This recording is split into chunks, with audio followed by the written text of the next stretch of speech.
Hello, welcome to Ollie's Garage. Today I'm going to be doing an oil change on this 2015 Audi Q7. This vehicle has a 3-liter TDI in it. Audi specifies the oil change for these vehicles to be completed every 10,000 miles or 16,000 kilometers. The amount of oil needed for this oil change depends on what year your vehicle is. If you have a 2009 through 2012, you're going to need 8.3 liters.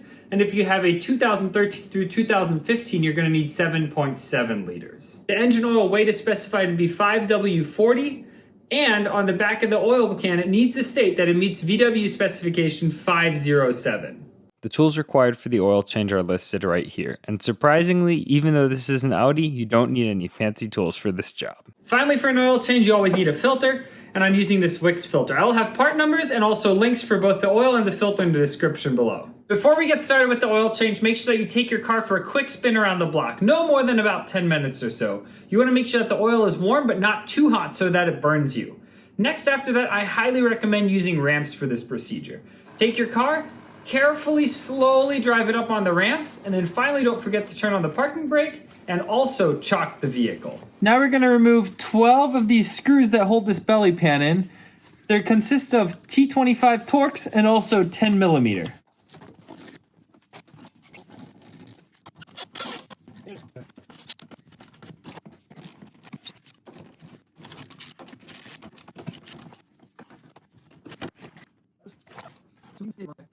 The nut for this bolt on the inside came loose, so now we have to hold it with some pliers. I'll show you. This one right here, I'm just going to hold it with some pliers and crack it loose.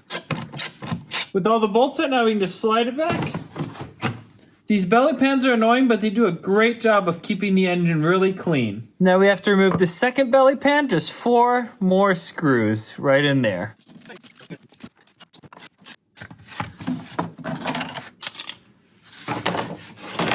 With both of those protective covers removed, now you can see the oil drain plug right here. It just takes a 6 millimeter hex key.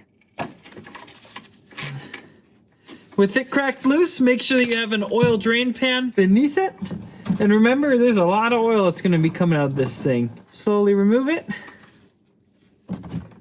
This is where you'll burn yourself if the oil's too hot. And oil can get a lot hotter than water before it starts boiling. Once your oil is down to basically just a drip, I like to carefully wipe everything away here. Always wipe away from the hole so that we don't wipe anything into it. Just generally good practice. I wiped off my drain plug, and here I have a new crush washer. And then we will just carefully reinstall it. Make sure that you do not cross thread this.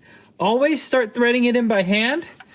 And once it goes in all the way by hand, nice and easily, then you know you didn't cross-thread it. Because if you cross-thread it, you have to change out the oil pan. And to change out the oil pan looks rather complicated on this vehicle. Grab a torque wrench and torque this to 18 foot-pounds or 25 newton-meters.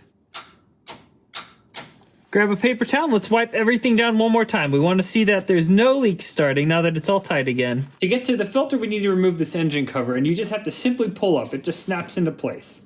So carefully. 2 in the front, there's 2 more in the back. Lift it straight up and out. Our oil filter is located right here, and this requires a 32 millimeter socket. Let's get a couple of paper towels ready here. We don't want to drip oil everywhere, so we'll let it run into here for a second, and there we go. Now we can grab our filter here. Pull it out of the cap. Takes a little bit of effort. And now the next thing that we can do is quickly wipe this down. And we are going to replace this green gasket right here. You can use a tool to do this, but I don't like to do that. I just use my 2 fingers. I push up on the gasket till it kind of starts coming out like that, and then I just slide on over the edge. From there, you can just simply remove it. If you remove it with a tool, some people use a pick or a small screwdriver, you run the risk of scratching up this surface right in here, and then it will never seal again. That's why I just like to do it with my fingers. The new filter comes with one of these green gaskets. Give it a quick wipe with your oily fingers. Put it in place.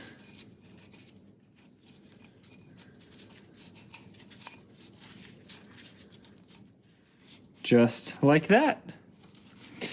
Take this filter. This portion goes on the bottom, this portion goes in here. Snap it into place. Now you can grab your filter and just stick it in. This nub actually doesn't matter which way it goes because it will always seat itself in the hole down here where it needs to go. So just stick it on in and start screwing it in by hand. And now it's getting a little hard to turn by hand. That's totally normal.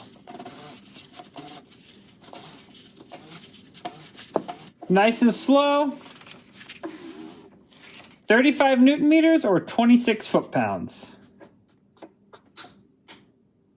Remove the oil cap. Now we can start filling up with oil. One tip for filling up the oil, always dump these cans sideways. Then you don't make as much of a mess, they don't glug, and you can tilt them super far before any oil comes out. I definitely just missed there because I was talking and distracted, but you get the idea. I filled it up until I'm about a half a liter or half a quart shy of what I need. Screw our cap back on. Now let's double check everything underneath the car. My oil plug is in. It's not leaking or anything yet. Up top, my engine filter has been torqued. My oil cap is closed. Let's now start it for a few minutes. After it ran for a few minutes, make sure that there's no leaks around the oil filter. And make sure that there are no leaks around the drain plug. Now that there were no leaks, we get to have the pleasure of putting these covers back on. With these two screws started, now let's focus on the back. This little piece just simply goes over top, and then these get screwed in the bottom. Just make these snug. They're just holding some plastic in. You don't need to make them too tight. Same with these. These aren't going to protect you from a big boulder hitting here. These are just to protect from salt and dirt from the general bottom here. Grab the big cover, slide it underneath the front lip here, and then pull down on the lip a little bit and slide it on in. And start reattaching the screws. Don't go crazy on these screws. Again, they're just holding in some plastic. I've had the vehicle now parked for a few minutes. Let's check the oil. Always wipe first, then check.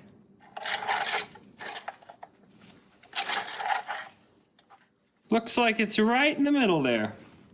That looks good. Let's take a second reading just in case.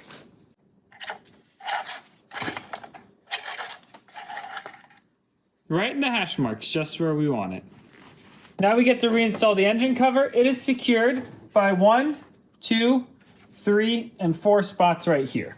Slide it in towards the back, past the dipstick and the oil fill hole right here, and make it nice and square, and then just carefully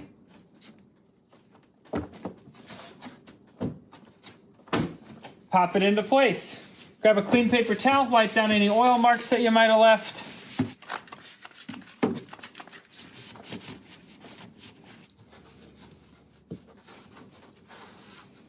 The last step is going to be resetting the oil service interval on here. So the way you can do that, on this vehicle, just come down here. We are going to push the menu button. Then we get the menu right here. Then the way this button works, you spin it to move the cursor and then you push to select. So we are going to spin it until we get the card, push to select, go to servicing and checks, scroll down to service intervals, select it, scroll down one more time, and then simply just push enter. Am I sure that I want to reset the oil change interval? Turn it to yes. I definitely just changed the oil. The change interval has been reset. Now the only annoying thing is resetting the oil change interval does not reset this next inspection. As you can see, I reset mine here. I've got a video link below on how to do that. The last thing that I like to do is record the maintenance I complete in one of these service books. I keep one for all these vehicles and the rest of my family members do the same. So right here you can see that on now 16 December today, at 57,000 miles, I did an oil change. And if I look back, I see here at 48,000 miles, someone also did an oil change. They just didn't reset the little oil change counter, and that's why I was showing 6,000 miles overdue. Normally, we're pretty good with maintenance since we keep these logs. Thanks for watching another episode of Ollie's Garage. Please like, subscribe, and comment for more.